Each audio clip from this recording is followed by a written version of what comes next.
R Sherpa हा.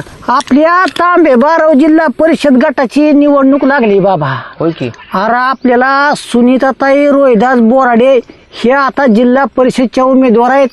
आपल्याला त्यांना निवडून दिल्याशिवाय पर्याय नाही. बघ लय वनवास काढलेला का तुला काय सांगू. 25 वर्ष झालं एका घरात सत्ता आहे. काय डेकळं केली रे ह्यांनी.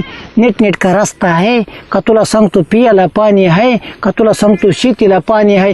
किती बिकट अवस्था आहे मला सांग ना तू. एकदम बरोबर बोलला बघ. हा. अरे मागच्या वेळेस आपण माती खाल्ली, हो. पण ह्या वेळेस आपण सुधरून राहायचं आणि सुनीताताई रोहिदास बोराडे यांना प्रचंड बहुमताने विजय करायचं. अरे शिरपा त्यांच्याशिवाय पर्यायच नाही. वहिनी मला सांगा काय सुखसुविधा आहेत मला सांगा ना. अहो तुम्हाला सांगतो कुत्र्यासारखी अवस्था झाली आपली. ही म्हणजे कसं झालंय बर का. बाबा जेवला पतार पालतय आणि उंडग्याचं घर गावाच्या खालतय. काय सांगायचंय तुला.